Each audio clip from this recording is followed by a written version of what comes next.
This conference will now be recorded. चरक संहिता सूत्रस्थान अध्याय 17 श्लोक क्रमांक 73 बिभेति दुर्बलो अभीक्षणं ध्यायति व्यथितेन्द्रियाः दुश्छायो दुर्मना रुक्षाः क्षामैः च ओजसाः क्षये हृदि तिष्ठति यत् शुद्धं रक्तम् ईषत् सपीतकम् ओजाः शरीरे संख्यातं तन्नाशान्ना विनश्यति प्रथमं जायते हि ओजः शरीरे अस्मिन् शरीरिणाम् सर्पिर्वर्णं मधुरसं लाजगन्धि प्रजायते भ्रमरैः फलपुष्पेभ्यो यथा सम्भ्रियते मधु तद्वत् ओजः सर्वकर्मभ्यो गुणैः सम्भ्रियते नृणाम्।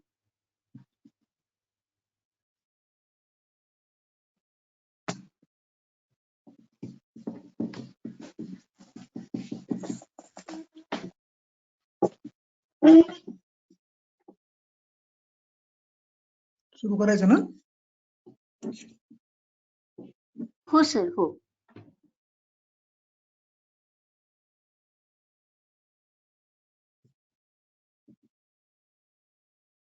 पिछली बार हमने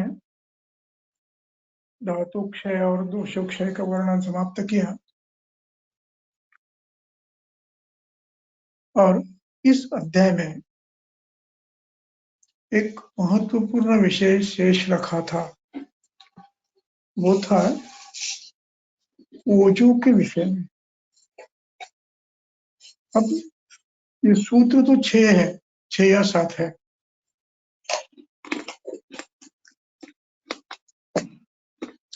और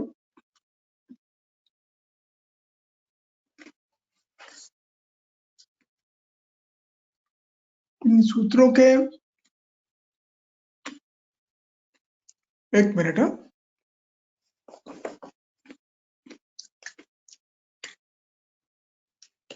This conference will now be recorded.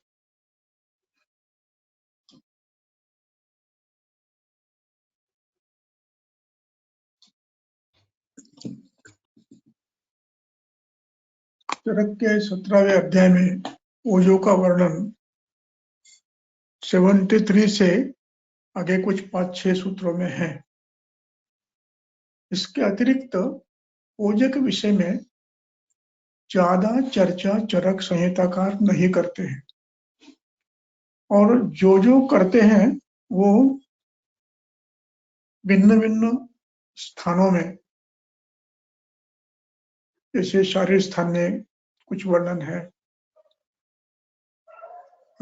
30वें अध्याय में कुछ वर्णन है, ऐसे बिखरा हुआ वर्णन है।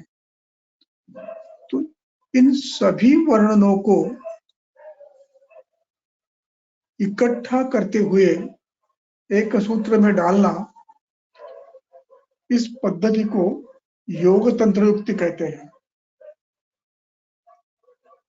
अब इस योग तंत्र युक्त से ओज को समझाना, ये विषय वास्तव में इस अध्याय में अधिकरण के रूप में नहीं है। अब अधिकरण के रूप में तो नहीं है, लेकिन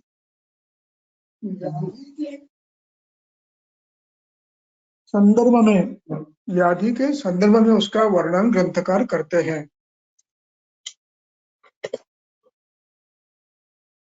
और इसको यदि हम केवल ग्रंथ में जितने सूत्र दिए हैं उसके आधार पर अर्थ लगाकर छोड़ देते हैं, तो फिर ये ओज का विषय यहाँ के लिए समाप्त हो जाता है। लेकिन चिकित्सक के दृष्टि से ओज वास्तव में संभ्रमावस्था है, ये स्पष्ट हो सकती है या नहीं, ये विषय वैसे ही रहता है। इसलिए इस अध्याय का सहारा लेकर प्रसंग तंत्र युक्ति से ओज के विषय में कुछ अधिक कहना या छोड़ देना, ये मेरे मन में द्वंद्व है। इस द्वंद्व का उत्तर यदि मुझे ही देना है तो इस विषय को कहीं ना कहीं स्पष्ट रूप से रखना अनिवार्य है, नहीं तो यह ऐसे ही रह जाएगा। अब यहाँ पर अधिकरण रोग है, ओजका स्रंस है। तो ये ओजका स्रंस समझने के लिए थोड़ा सा वर्णन चरक ने जो किया है वो मैं यहाँ करूंगा, और फिर शेष वर्णन जो है वो वर्णन चरक के सूत्र स्थान के 30वें अध्याय में फिर आता है, वहां फिर उसका विस्तार करूंगा, ऐसा मेरा मानस है। और यदि समय मिला और तो इसको बीच में कहीं, या यदि आप लोगों की इच्छा सबकी है तो आज उसको पूरा करके फिर आगे जाएंगे। वो निर्णय थोड़ी देर के लिए आपके ऊपर छोड़ देता हूं।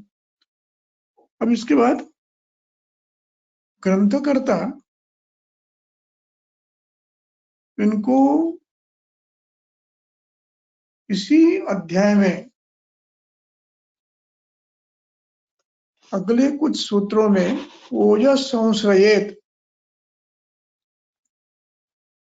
और इसके पीछे के सूत्र में, जैसे अष्टविध क्षय के वर्णनों में जहां दोषों के क्षय का वर्णन है, वहां पर स्रंसयेत ओजः ऐसा वर्णन है। स्रंसयेत ओजः जो वर्णन है, जहां पर एक क्षय एक वृद्धि ऐसा स्रंसादिनाम ओजः सह तथा, हाँ इसके 63।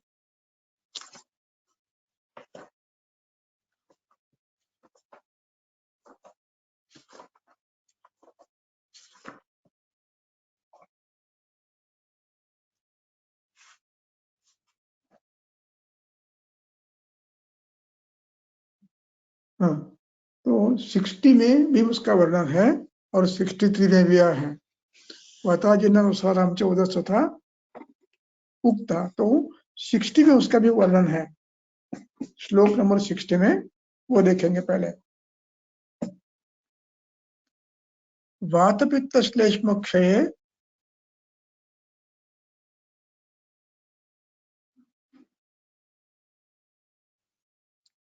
वातश्लेष्म क्षये वातश्लेष्मक्षये पित्तं देह ओजः संश्रयत् चरेत् ग्लानिम् इन्द्रियदौर्बल्यं तृष्णां मूर्छां क्रियाक्षयम्।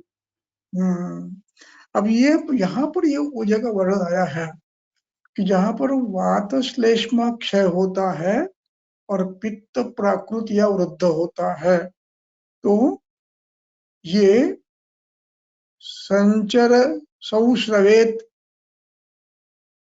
ओजः और चरेत संश्रवेत चरेत। अब यहां पर पित्तम चरेत और ओजस स्रंसयेत, ओजः स्रंसयेत। पित्त शरीर में कार्य करता है, घूमता है, प्राकृत पित्त, और शरीरस्थ ओज का स्रंस करता है। अब यहाँ पर स्रंस करता है यानी क्या करता है, इस बात को थोड़ा समझना है। इसको अभी यहाँ पर छोड़ देते हैं और बाद में इस पर चर्चा करेंगे। श्रवंश की जब व्याख्या देखेंगे हम तब इसकी चर्चा करेंगे। वैसे ही श्रवंश एक ये हो गया। अब वैसे ही श्लोक नंबर 80 में, इसी अध्याय में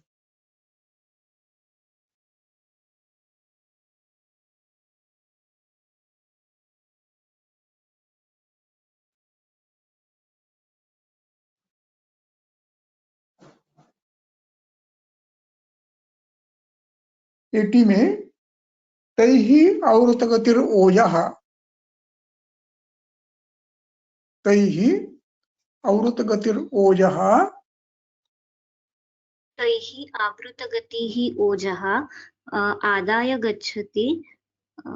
तैः वायु ओजा आदाय गच्छति। यदा बस्तिं तदा कृच्छो मधुमेहः प्रवर्तते। अब यहाँ पर ओज बस्ती में आकर मूत्र में बाहर पड़ता है, ये भी श्रवंश है। और यह वजह है इस अध्याय में ओज क्षय के लक्षण उनको बताने पड़े, इसलिए ग्रंथकार ओज क्षय के लक्षण बताते हैं। वास्तव में दोष क्षय वगैरह के लक्षण हमें अभिप्रेत हैं, लेकिन ओज क्षय अचानक यहाँ पर उन्होंने कहाँ से लाया, क्यों लाया? धातु क्षय नहीं पता है। धातु के क्षय वृद्धि होती है, व्याधि होती है, दोषों से दुष्ट होता है। ओष तो दोषों से दुष्ट नहीं होता है। अब फिर उसका वर्णन क्यों कर रहे हैं? उसका वर्णन करने की वजह यह है कि ये ओज श्रवसित होता है तो व्याधियां होती है। क्या होती है व्याधियां? तो श्लोक नंबर 60 में कहते हैं, ग्लानि इंद्रिय दौर्बल्य तृष्णा मूर्छा क्रियाक्षयम,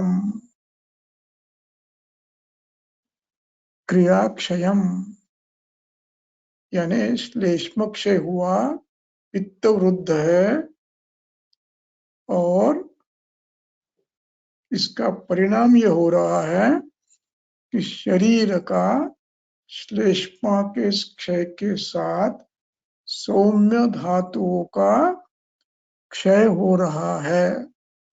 और जैसे श्लेष्मा सौम्य है वैसे ओज भी सौम्य है। इसका क्षय होने के कारण मूर्छा और क्रियाक्षम होता है, क्रिया क्षयम। यहाँ क्रियाक्षयम का अर्थ यह है शरीर के इंद्रियों की कार्य क्षमता में, प्राकृत कार्यों में इंद्रियों के बाधा आना। इंद्रियों के प्राकृत कार्य में बाधा आना यानी वायु के अपने कार्यों में अपना कार्य उचित रूप से करने में शरीर के दुर्बलता के कारण अक्षम ठहरना। वायु को कुछ नहीं हुआ है लेकिन शरीर दुर्बल हो गया है, इंद्रिया दुर्बल हो गई है, तो इंद्रिया अक्षम होती है। ये वायु के कर्म क्षय का लक्षण है और इसमें साथ में मूर्छा भी आती है।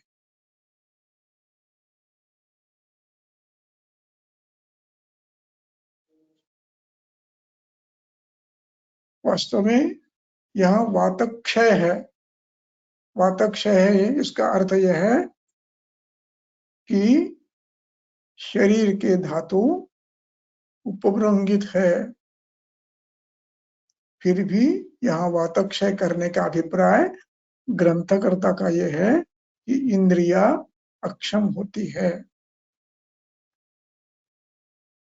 और इसलिए ग्रंथकर्ता ये ओज का वर्णन यहाँ करते हैं। अब हम देखेंगे ओज क्षय यदि किसी भी कारण से होता है तो लक्षण क्या उत्पन्न होते हैं। अब पढ़ो।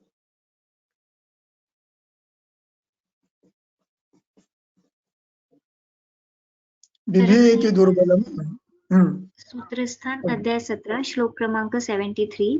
बिभेति दुर्बलो अभीक्षणं ध्यायति व्यथितेन्द्रियाः दुश्चायो दुर्मना रुक्षाः क्षामः च एव ओजसाः क्षये हृदि तिष्ठति यत् शुद्धं रक्तम् ईषत् सपीतकम् ओजाः शरीरे संख्यातं तन्नाशान्ना विनश्यति।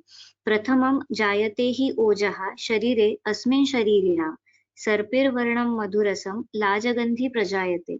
भ्रमरैः फलपुष्पेभ्यो यथा संभ्रियते मधु तद्वत् ओजः स्वकर्मभ्यो गुणैः संभ्रियते नृणाम्। अब पहले ये जो अंतिम श्लोक है भ्रमरैः फलपुष्पेभ्यो, ये पहले पढ़ेंगे और फिर अन्य श्लोक पर आएंगे, ऊपर के शेष श्लोकों पर चर्चा करेंगे। भ्रमरैः पुष्पफलेभ्यो, भ्रमरैः भ्रमर नाम है भूंगा भौरा जो गुंजाराव करता है, गुई गुई करके घूमता है, कमल में जाता है, फल में आता है, वैसे ही मधुमक्खियां, उनके लिए भी भ्रमर शब्द का प्रयोग करते हैं। उसकी तृतीया है फल पुष्पेभ्यो, कुछ फलों के कुछ पुष्पों के, इसलिए पंचमी द्विवचन किया है, पुष्पेभ्यो समास किया है और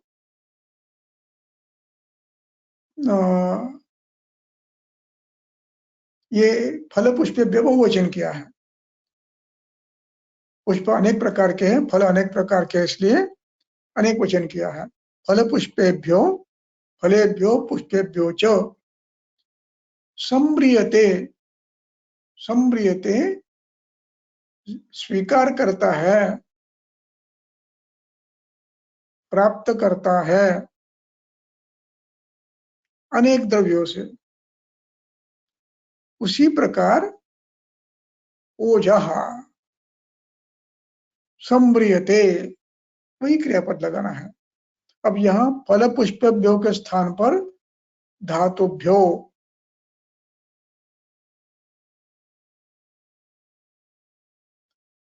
धातुओं में से ये मधुमक्खी के समान अथवा भ्रमर के समान ओज शरीर में रस धातु में इकट्ठा होता है और इसीलिए उसको एक दूसरा नाम है रसात्मक, जिसका वास्तव्य रस में है, इस अर्थ में उसको रसात्मक नाम दिया है। यानी ये एक स्वतंत्र वस्तु है, ये एक स्वतंत्र वस्तु है। रस यानी रस को ओज कहा है, श्लेष्मा को ओज कहा है, रक्त को ओज कहा है, किंतु यहाँ अभिप्राय इनमें ओज का वास्तव्य रहता है, इसलिए कहा है। ये संपूर्ण ओज नहीं है और इसका वास्तव्य रहता है रस में, इसलिए इसको नाम रसात्मक दिया है, शुक्रात्मक दिया है, रक्तात्मक दिया है। ऐसे नामकरण उसका अस्तित्व बताने के लिए कहा है, जहां पर है उसका नाम दे दिया रसात्मक। जैसे देहात्मक, देह में रहने वाला देहात्मक, इसलिए देहात्म भाव छोड़ो कहते हैं, देह का भाव छोड़ो। इस प्रकार ये रस धातु में रहता है और पूरे शरीर में घूमता है, किंतु रस धातु में संचित होता है वो पूरे 7 धातुओं के अत्यंत सूक्ष्म और सौम्य गुणात्मक भावों के परमाणुओं का संकलन करता है। ये ओज है और ये स्वतंत्र वस्तु है। इसको प्राचीनों ने यानी ऋषियों ने अपनी दिव्य चक्षु से देखा है, इसलिए वे कहते हैं हृदय तिष्ठति यत् शुद्धम, हृदय में रहता है, ये ईशत रक्त है, ईशत पीतकम, ये इस प्रकार का ओज है। ये उन्होंने दिव्य दृष्टि से देखा है, दिव्य दृष्टि से इसको देखा है। और ये ओज हृदय में रहता है, ये कहने का अभिप्राय समझना है।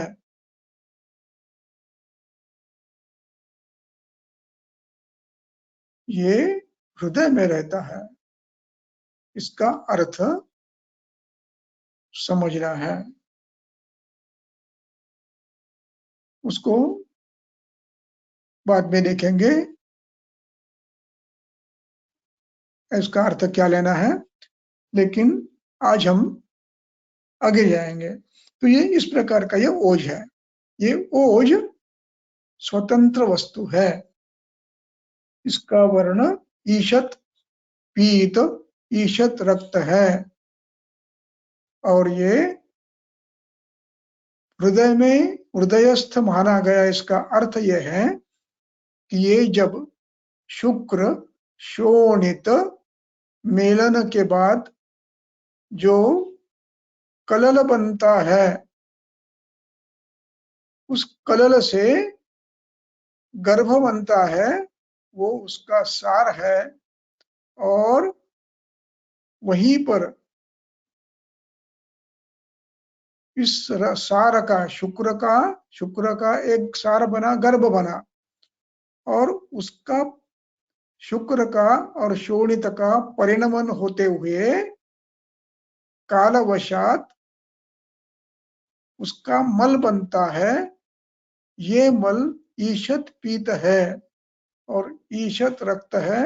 ये तब तक वहां पर रहता है जब तक हृदय उत्पन्न नहीं होता, और जब हृदय उत्पन्न होता है तो ये वहां पर हृदय में जाकर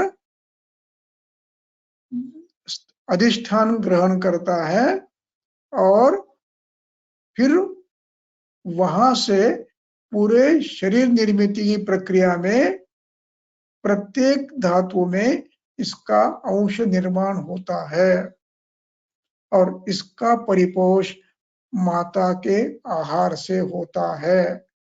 इसीलिए इसको हृदयस्थ माना गया है, यानी पहला आश्रय हृदय में उसके अष्टबिंबात्मक ओज ने हृदय में आश्रय किया है। पहला, जब गर्भ निर्माण हुआ, जीवात्मा कलल रूप में, तो वो शुक्र शोणित का सार भाग है और उसके परिणमन के बाद जो शेष रहता है वो है ओज, इसलिए उसको मल कहा गया है। अब ये शुक्र शोणित का मल है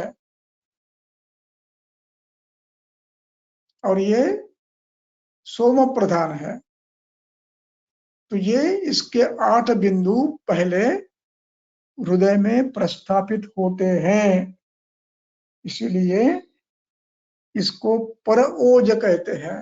अष्टबिंदु पहला ओज है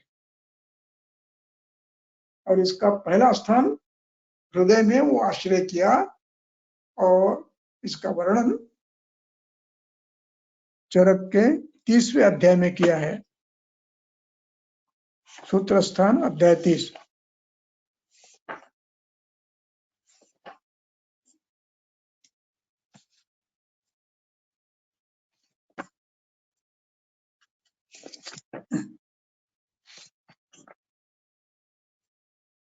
श्लोक नंबर 8, 9, 10। चरक संहिता सूत्र स्थान अध्याय 30 श्लोक क्रमांक 8, 9, 10। तेन मूलेन महता महामूला मतादश ओजो वहाः शरीरे अस्मिन् विधम्यन्ते समन्तताः।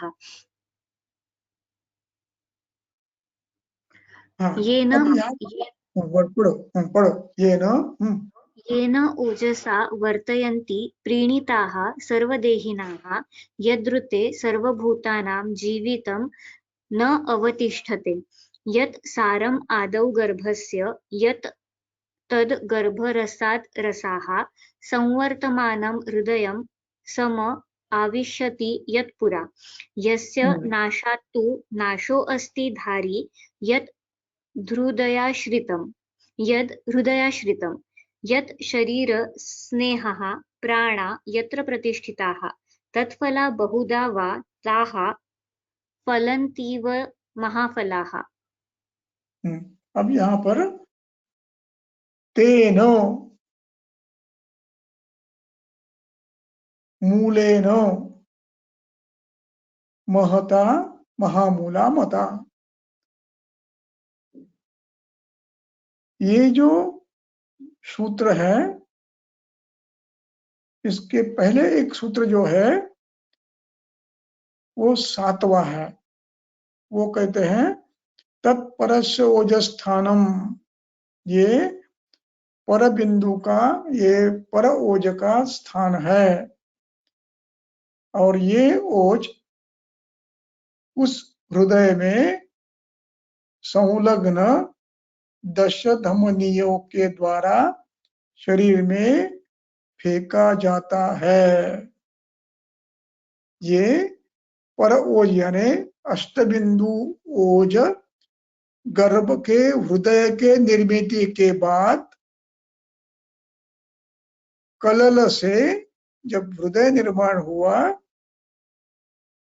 तब वहां पर गया और वहां से हृदय के माध्यम में पूरे शरीर में पहली बार प्रक्षेपित हुआ,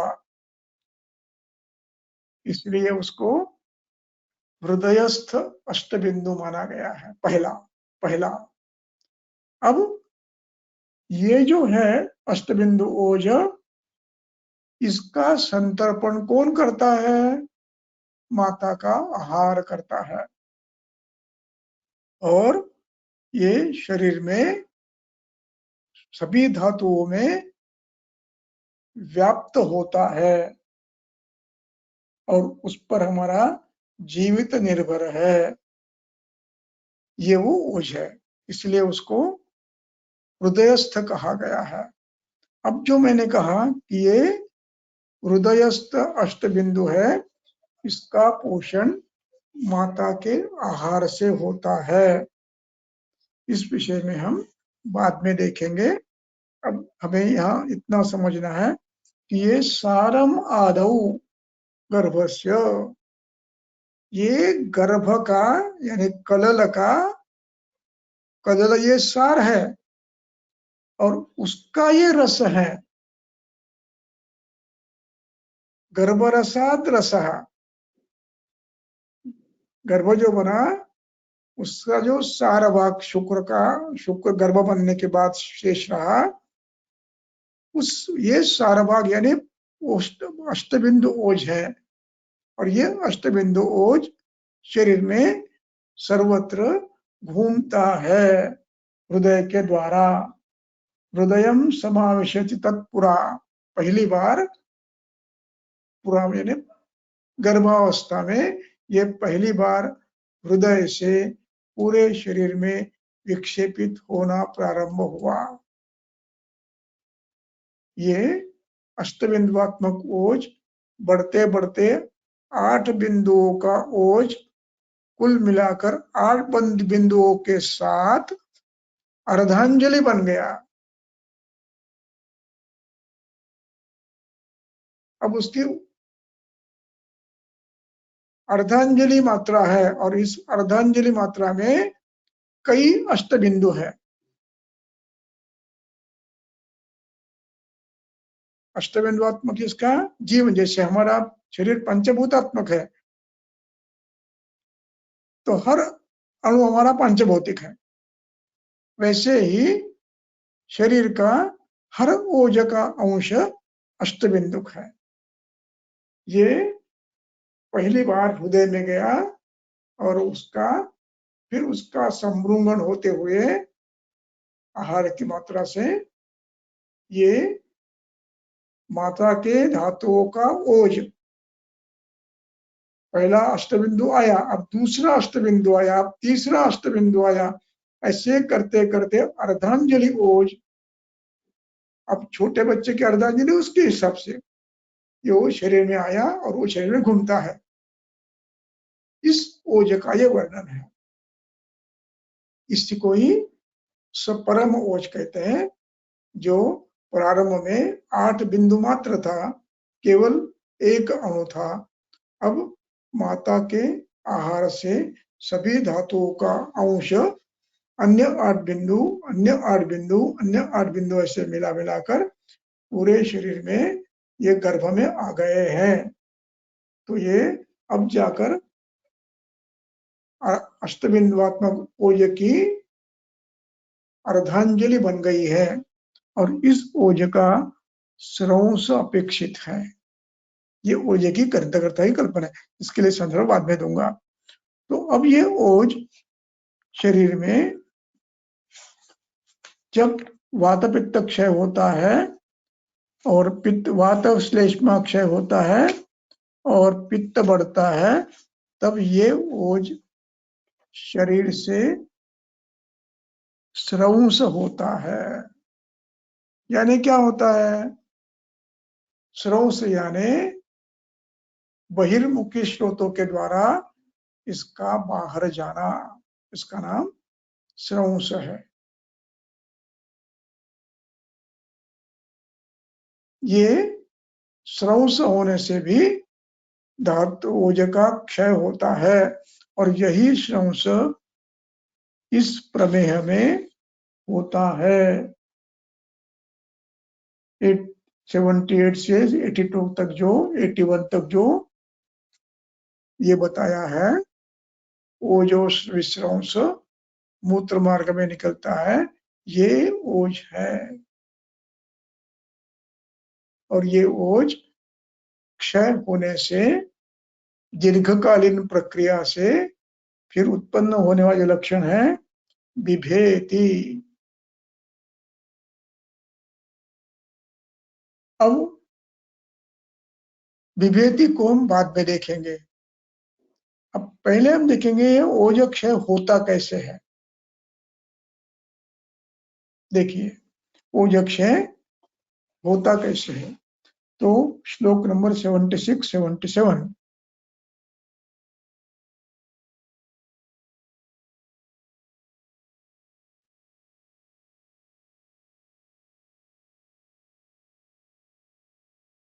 चरक संहिता सूत्र स्थान अध्याय 17 श्लोक क्रमांक 76-77।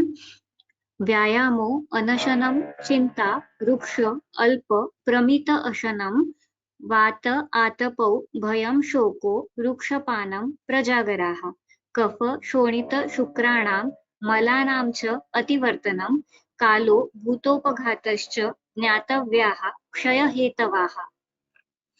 क्षय के हेतुओं का वर्णन करते हैं। अति व्यायाम करने से भी होता है, अनशन से भी होता है, रुक्ष अल्प प्रभेदासन से भी होता है, और वात आतप का ज्यादा भक्षण किया तो, बार बार और बलवान भय से पीड़ित हुआ तो, शोक से पीड़ित हुआ तो रुक्षान्नपान से, प्रजागर से और शोणित कफ शुक्राणाम अतिवर्तनात्। यदि शोणित शुक्र इनका शरीर के बाहर ज्यादा निकलना हुआ अथवा इनका क्षय हुआ तो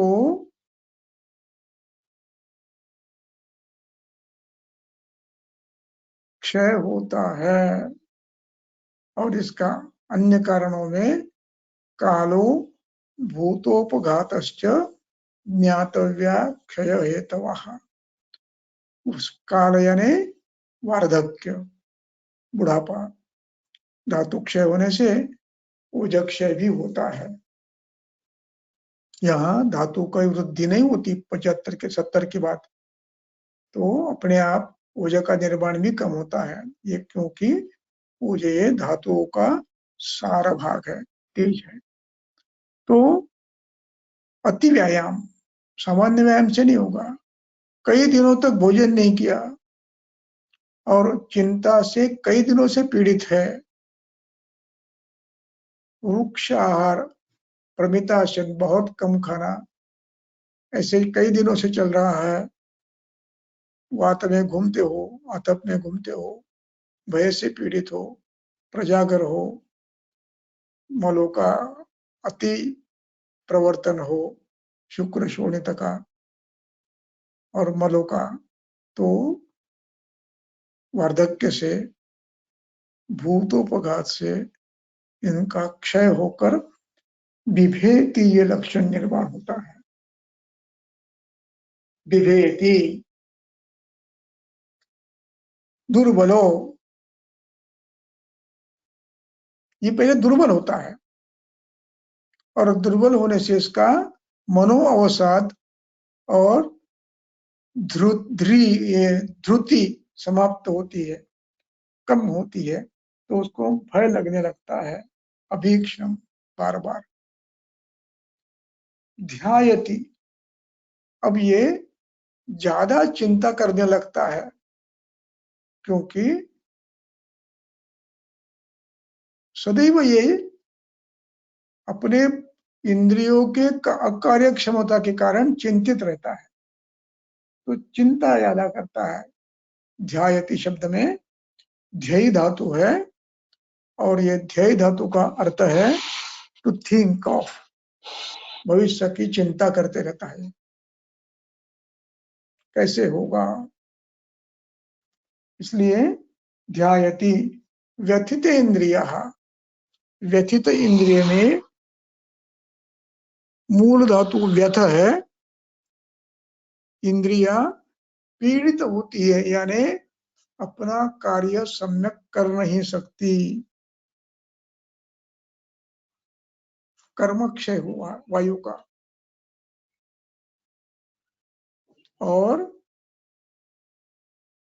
परिणाम ये हुआ कि सभी इंद्रिया कार्य अपना ठीक नहीं कर पाते, इसलिए वात पित्त क्षय में, वात श्लेष्म क्षय में, पित्त वृद्ध में क्रियाक्षम शब्द आया है, क्रिया हानि होती है सभी इंद्रियों की, इसलिए। और इसका अंतिम परिणाम यदि देर तक ये रहा, वो जक्ष बार बार होता रहा, तो छाया बदलती है। जो पैतृक छाया थी या श्लेष्मज छाया थी, वो अब वातिक होने लगती है। अब इसमें दुर्मना होता है, मन भी व्यथित होता है, चिंतित होता है, शरीर रुक्ष होता है, ग्लानि अनुभव करता है, क्षाम यानी ग्लांत, सूख गया है।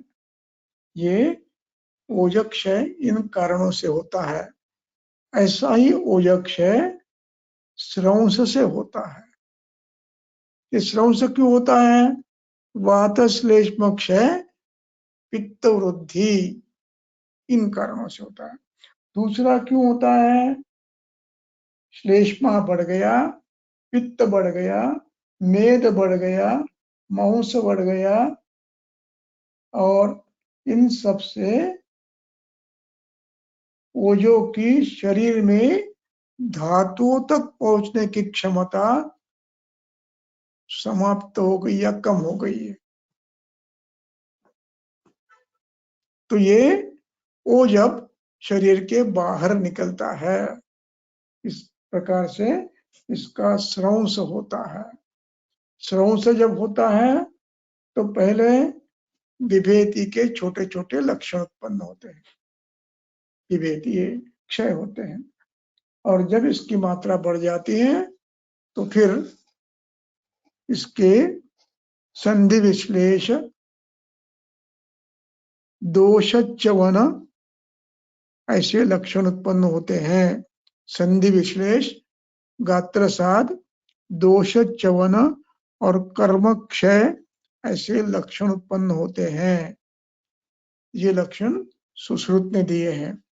सुश्रुत के सूत्रस्थान अध्याय 15 में 24वें लक्षण दिए हैं। तो ये लक्षण फिर अब उसमें क्षय के लक्षणों के साथ संधि विश्लेष, अवयवों में कार्य करने की अक्षमता और दोषों का अतिमात्रा में शरीर से बाहर निकलना, दोषच्यवनम, ये प्रारंभ होता है।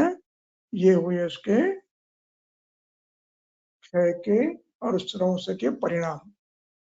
अतिक्षय हुआ, मात्रा बढ़ गई, तो ये भी होता है। लगातार जाने लगा तो क्षय शुरू में होता है, वो ठीक हो गया तो आनंद है, लेकिन इस व्याधि में ये लगातार बाहर निकलता है तो इसका परिणाम ये स्रवंस का परिणाम है। वास्तव में ये उसका परिणाम भी क्षय यही है। पहले क्षय और फिर अतिश्रवण हो गया तो ये लक्षण उत्पन्न होते हैं। इस प्रकार इस ओज का वर्णन यहाँ पर समाप्त होता है। अब हम अपने जाएंगे मूल अध्याय पर। दूसरा अध्याय, ये 18वां। अब यहाँ पर हम कल आए थे, तीसरा श्लोक समाप्त किया था और हमने देखा था इसमें संख्या की गणना की है। शालाक्य के रोग, शोफ, क्लैब्य, कामला, अर्शवंशी, उरुस्तंभ, संन्यास इत्यादि वर्णन हमने कल पढ़ा। अब इसके बाद इसमें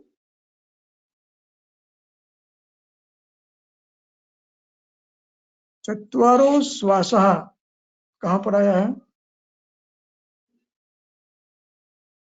पंचश्वासाः और पंचहिक्का, पंचतृष्णा, पंचछर्दयः, ये वर्णन वहां पर आया है।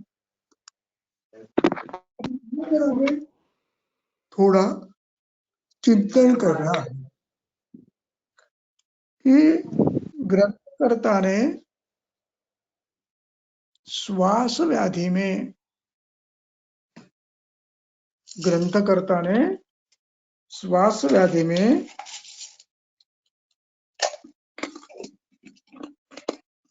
श्वास का वर्णन दोषात्मक नहीं किया है। जैसे उदर में वात पित्त कफज, शिरोरोग में वात पित्त कफज सान्निपातिक कृमिज,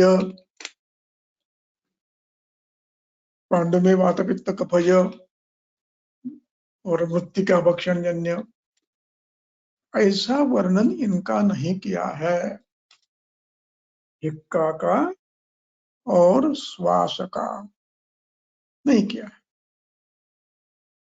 क्यों नहीं किया?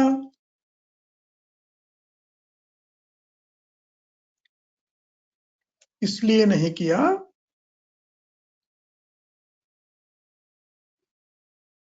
कि उनको अभ्यास, जब उन्होंने इस व्याधि का अध्ययन किया, अनुभव लिया, तो ये उनको ये उचित लगा कि इनके अभिव्यक्ति के आधार पर करना, वर्णन करना अच्छा है। इनके अभिव्यक्ति के आधार पर, जैसे आपने देखा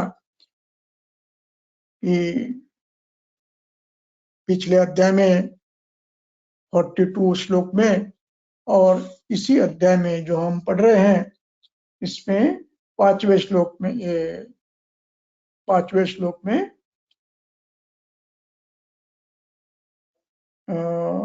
नीचे से तीसरी लाइन 5वें श्लोक में इसी अध्याय में, यानी 19वें अध्याय में 5वें श्लोक में नीचे से ऊपर की लाइन, तीसरी लाइन, वातपित्त श्लेष्मणाम पुनः वातपित्त श्लेष्मणां पुनः स्थान संस्थान प्रकृति विशेषान् अभिसमीक्ष्य तदात्मकानपि च सर्वविकारां स्थानेव उपदिश्यन्ति बुद्धिमन्तः। हाँ, बुद्धिमंत क्या करते हैं? वातपित्त कफज व्याधि तो सभी वातपित्त कफज है, सभी, वो तो देखना ही है हमें, उसको टाल नहीं सकते, वो तो अनिवार्य है। इसके अतिरिक्त आप व्याधि के स्वभाव,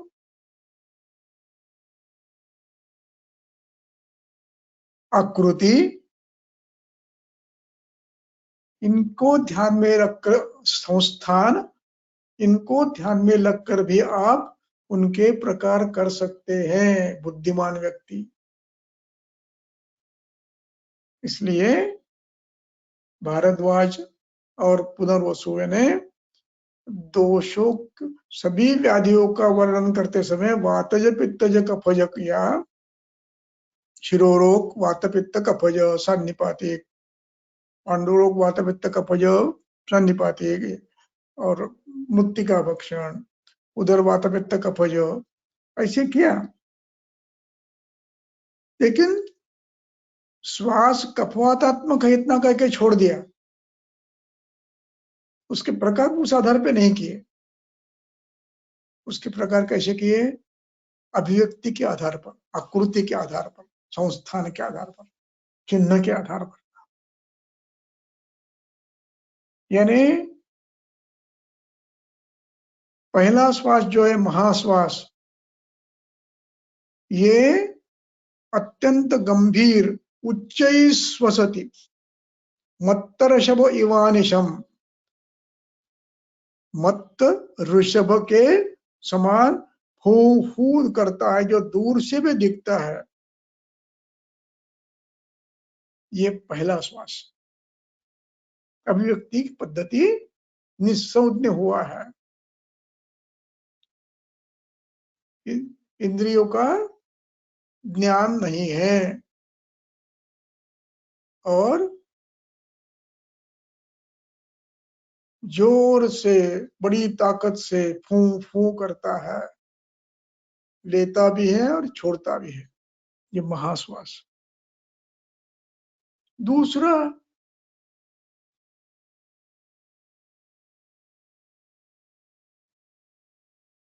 दूसरे का नाम क्या है? ऊर्ध्वश्वास। हाँ, ऊर्ध्वश्वास, ऊर्ध्वश्वास। ये इसका वर्णन किया, देखिए अध्याय निकालिए। चरक संहिता चिकित्सास्थान अध्याय 17 श्लोक क्रमांक 49। दीर्घम श्वसिति यतः ऊर्ध्वं न च प्रत्याहरति अधः श्लेष्म आवृत मुखस्रोताः क्रुद्ध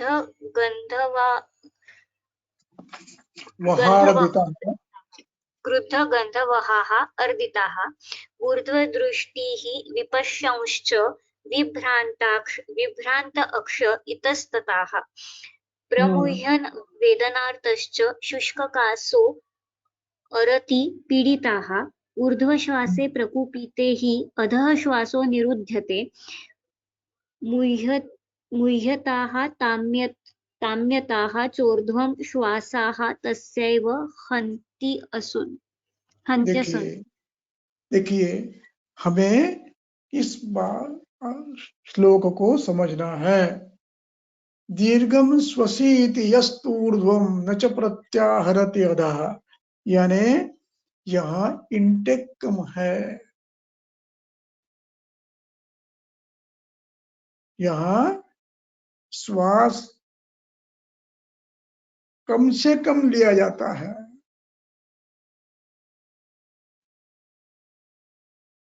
जैसे कोरोना में ऑक्सीजन लेवल कम होती है, यहाँ पर ऑक्सीजन सप्लाई करने के बाद भी शरीर कम से कम लेता है और फिर उसको फिर कह देते हैं यदि कुछ नहीं हो रहा है तो 3-4 दिन में जाएगा। ये न च प्रत्याहरति अधः,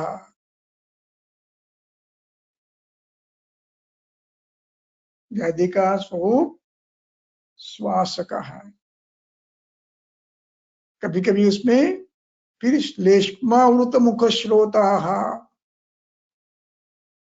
प्राणवह के स्रोतस उनका अवकाश श्लेष्मा से अवरुद्ध होता है और ये कभी कभी द्रव श्लेष्मा से, कभी कभी सांद्र श्लेष्मा से, घन श्लेष्मा से अवरुद्ध होता है और खांसते हुए भी वो बाहर निकलता नहीं है,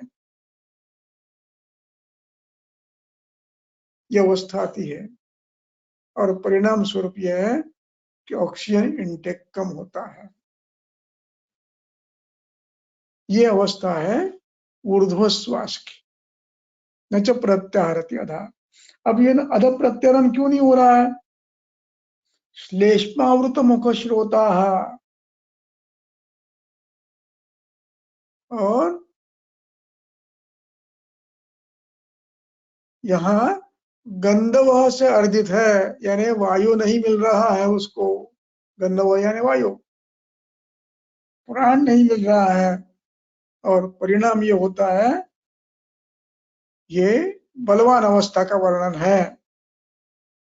फिर ये आंखें घुमा देता है, विभ्रांत होता है,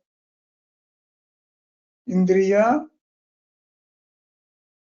काम नहीं करती, इंद्रिया में ध्यान समाप्त होता है और जब ये अति पीड़ित होता है तो ये ऊर्ध्वश्वास नाम का व्याधि बढ़ जाता है, तो सांस लेना बंद होता है। अधश्वास निरुध्यते, ये वर्णन pneumonitis, lobar pneumonia, carcinoma, effusion और कोरोना का है।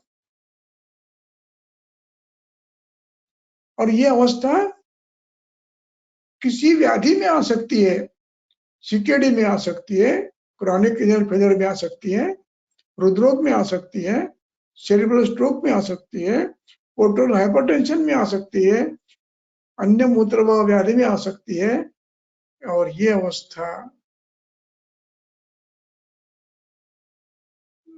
हाइड्रोथोरैक्स से आ सकती है।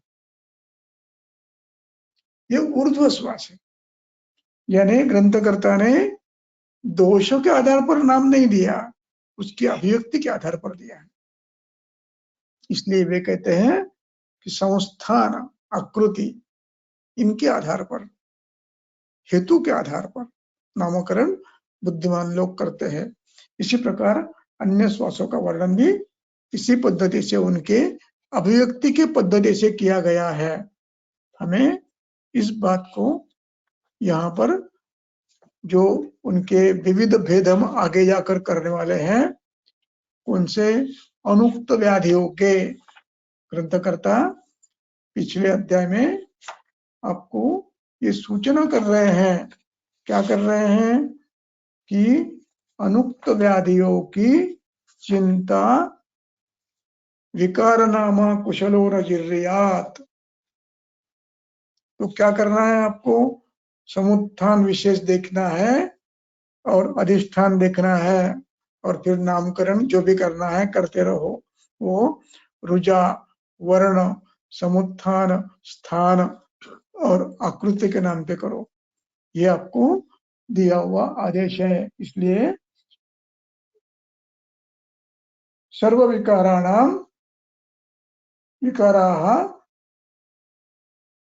विकारान तान एव उपदिशन्ति बुद्धिमंताः। बुद्धिमंत लोग नामकरण के आधार पर चिकित्सा नहीं करते। नामकरण नाम से करते हैं, कभी अभिव्यक्ति से करते हैं, कभी दोषों से करते हैं, कभी कुछ करते हैं। चिकित्सा दोषों के आधार पर करते हैं। इसलिए वात पित्त श्लेष्मा इसको भूलते नहीं है। इस प्रकार हिक्का का भी है। हिक्का भी अधिष्ठान भेद से अभिव्यक्ति के आधार पर किया। इस प्रकार कई बार अब नामकरण भिन्न भिन्न रूप से किया है। अब इसके बाद आता है ये उद्देश्य में अष्टौ उदराणी वातक पित्त। हमने ये देखा, ये देखा क्षीर दोष और रेतो दोष ऐसे वर्णन किए हैं, और इनमें आप अनुक्त व्याधियों का नामकरण उसके स्वरूप के आधार पर कर सकते हो।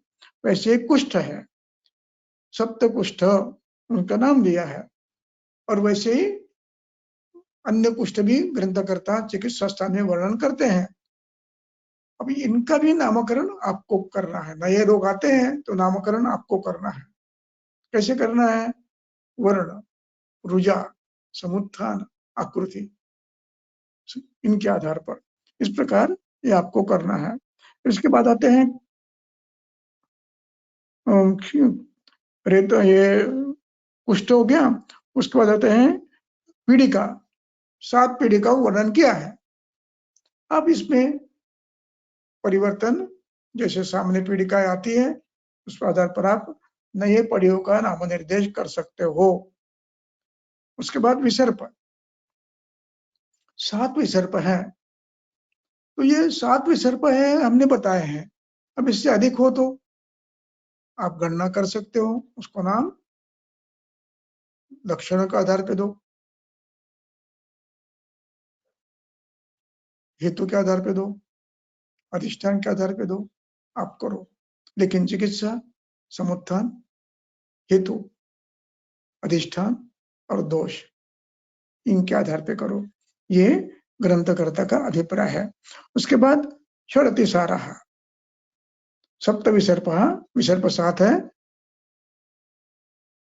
7 की जगह पे ये 14 हो सकते हैं, 16 हो सकते हैं अनुक्त के रूप में, तो उनका समावेश आपको करना है। अतिसार, षडतिसार बताए हैं जो ज्ञात है, और ऐसे आपको फिर कृमिज इसका समावेश करना है। कृमिज अतिसार, ऐसे अन्य कुछ हो, द्रव्यज, विषयज, उनका समावेश करना है। आजकल एंटीबायोटिक खाने के बाद डायरिया होता है, उनका समावेश को करना है। सन्निपातेभ्यो भयशोकव्याः, इसके साथ साथ आपको असात्म्य द्रव्यों के कारण होने वाला अतिसार को समाविष्ट करना है। अब इसमें वातपित्त कफज प्रकार दिए हैं, सन्निपात दिए हैं।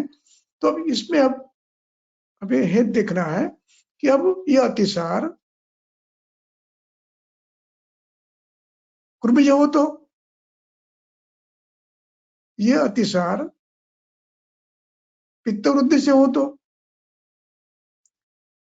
और यह अतिसार अन्य किसी व्याधि के कारण हो तो, अजीर्ण से हुआ हो तो, पैत्तिक अजीर्ण हुआ अथवा अजीर्ण हुआ, विसूचिका हुई, या कोई आहार विशेष के कारण हुआ, तो वैसे उसका नाम हम अलग अलग दे सकते हैं।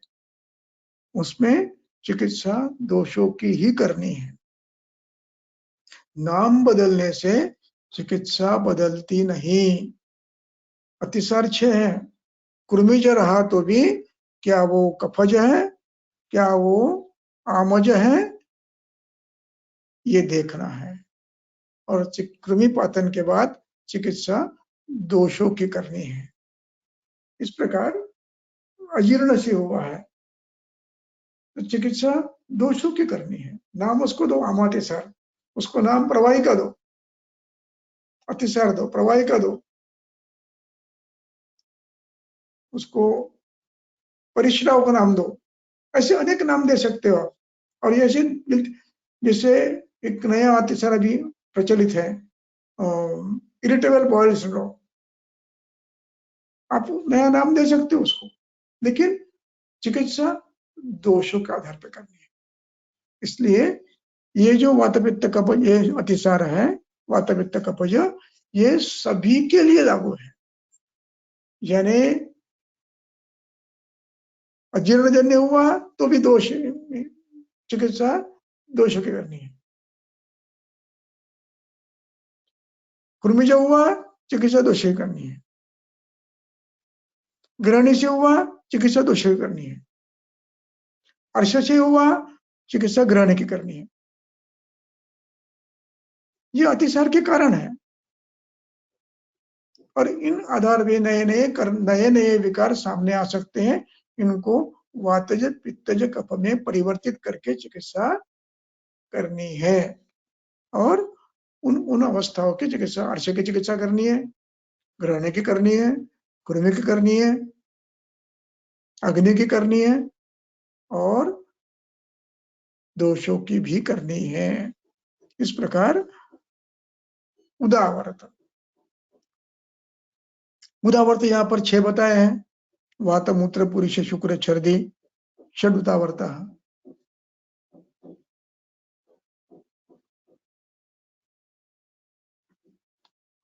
और नवेगान धारणे में कितने की है उदावर्त? 13 है। यानी उदावर्त की संख्या दोषों के आधार पर इतनी है, मलों के आधार पर इतनी है, लेकिन ये आप बढ़ा सकते हो। 13 उन्होंने की है। कितनी की है याद है आपको? शायद 13 ही है। और वाग्भट ने 14 की है। ये उदावर्त है। वातज मूत्र पुरुष शुक्र छर्दी क्षवतुजाः षड उदावर्ताः। लेकिन उदावर्त की संख्या ज्यादा है। तो इस प्रकार हमें ये उद्देश्य मात्र है, उल्लेख मात्र है। इसके बाद हम गुलमादे का विचार अगले व्याख्यान में करेंगे।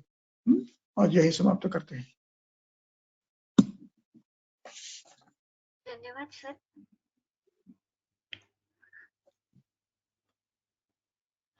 सर कुछ प्रश्न थे।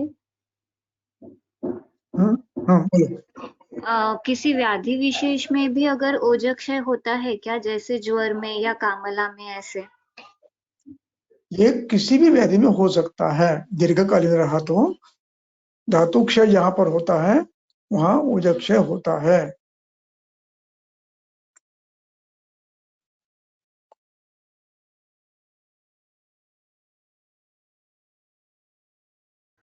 सर एक और ऐसा क्वेश्चन था, एंजाइटी को आयुर्वेद में कैसे समझे? रोगी बताता है कि उसे दिमाग में विचार चलते रहते हैं, नींद नहीं आती है, तो फिर इसका विचार कैसे करें? पुनः प्रश्न रिपीट करें। एंजाइटी को आयुर्वेद में कैसे समझा जाए, जिसमें रोगी के दिमाग में सतत कुछ ना कुछ विचार चलते रहते हैं, उसे नींद भी नहीं आती, तो फिर कैसे विचार करना चाहिए?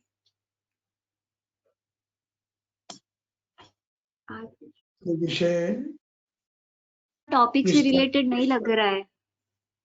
हाँ, ये विषय मैं निदान इसमें मानस व्याधि में विस्तार से करूंगा, क्योंकि अभी वो इतना शीघ्रता से समझना में कठिन है। जी सर। हाँ सर। इसके लिए समझूंगा। हाँ सर। सर आज फिलहाल इतने क्वेश्चंस थे।